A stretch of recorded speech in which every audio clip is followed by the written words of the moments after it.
Selamat datang kembali di kelas Bahasa Indonesia bagi penutur asing dengan saya Siti Nurhaliza, NPM 21231026. Nah, pada pertemuan kali ini saya akan menjelaskan BIPA 3 materi, yaitu topiknya adalah dongeng favorit. Oke, langsung saja. Kita harus tahu dongeng itu sebenarnya apa sih? Nah, sebenarnya dongeng itu adalah sebuah cerita yang tidak benar-benar terjadi. Dongeng ini umumnya bersifat menghibur, just for fun, dan mengandung nilai pendidikan atau moral value. Dongeng ini juga adalah sastra lama atau cerita lama yang disampaikan secara berulang-ulang dan biasanya terinspirasi dari sebuah peristiwa. Di sini ada sebuah contoh dongeng, yaitu Legenda Batu Menangis yang berasal dari Indonesia, Kalimantan Barat. Saya akan memberikan waktu untuk semuanya membaca ini dan akan kita bahas bersama di slide selanjutnya. Oke, setelah membacanya mungkin kalian akan menemukan beberapa kosakata baru dan di sini saya akan mencoba menjelaskan beberapa kosakata barunya. Yang pertama adalah bukit, yaitu tumpukan tanah yang lebih tinggi dari sekelilingnya tetapi lebih rendah dari gunung. This is also called as hill. Second atau kedua adalah pedesaan, yaitu kumpulan dari banyak desa. Selanjutnya bersolek. Bersolek itu adalah kata lain dari berdandan, berhias atau berhias diri, memakai make up. Selanjutnya adalah nasihat atau sebuah pelajaran baik dari orang lain. Selanjutnya adalah terpesona, itu adalah sebuah kata lain dari tertarik. Selanjutnya adalah sombongnya. Nya di sini berfungsi sebagai posesif, artinya dimiliki oleh orang lain. Sombongnya berarti ya dengan kesombongan. Selanjutnya adalah budaknya, yaitu ajudannya atau pembantunya. Hinaan berarti caci maki atau bahasa tidak baik. So hinaan ini is a bad word. Selanjutnya durhaka atau tidak setia, tidak patuh. Selanjutnya juga adalah menyaksikan atau kata lain dari melihat. Selanjutnya kita akan mengerjakan latihan ini. Ya, silakan semuanya, saya beri waktu, akan kita bahas setelahnya.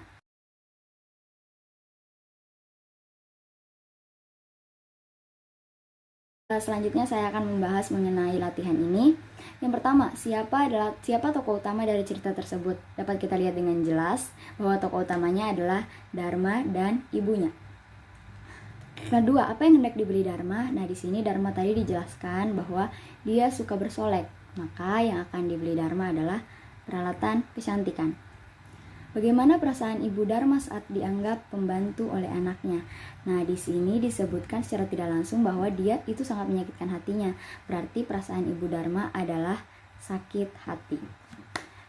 4. Mengapa Dharma dihukum oleh Tuhan? Ya, ini disebabkan oleh doa ibunya yang merasa sakit hati. Dharma tidak patuh kepadanya atau Dharma telah durhaka. Selanjutnya, tuliskan pesan moral cerita tersebut dalam bahasamu. Pesan moral dalam dari cerita ini adalah bahwa kita harus tetap menghormati orang tua bagaimanapun mereka yang telah melahirkan kita. Selanjutnya saya akan menjelaskan mengenai struktur kebahasaan.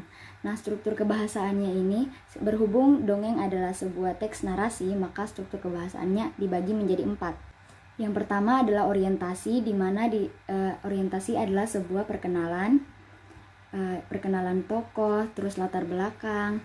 Nah, di sini ada latar belakang tentang waktu seperti kisah kehidupannya, terus latar belakang tempat di mana Darmi ini tinggal di sebuah bukit jauh dari perdesaan, dan bagaimana watak Darmi dan ibunya dijelaskan. Selanjutnya adalah komplikasi, yaitu di mana di sini dijelaskan mengenai konflik yang akan terjadi. Selanjutnya adalah reorientasi, atau di mana di sini konflik akan mencoba diselesaikan atau bahkan telah diselesaikan. Yang terakhir ada namanya pesan moral atau moral value, di mana di sini adalah pesan-pesan yang berusaha disampaikan oleh pembuat cerita atau pencerita agar bisa diambil hikmahnya oleh pendengar. Selanjutnya, seperti yang kita tahu bahwa dongeng ini berbeda-beda dari setiap negara ataupun tempatnya. Nah, jadi tugas pada pertemuan kali ini adalah tuliskan satu dongeng favorit Anda, dongeng dari negara Anda, dan tentukan yang pertama itu struktur teksnya, yang kedua adalah pesan moral dari cerita tersebut. Oke, sekian untuk pertemuan kali ini. Saya harap kita bisa sama-sama mengambil pelajaran darinya dan kita lebih semangat lagi untuk mempelajari bahasa Indonesia. Sekian untuk pertemuan kali ini, sampai jumpa di pertemuan BIPA selanjutnya.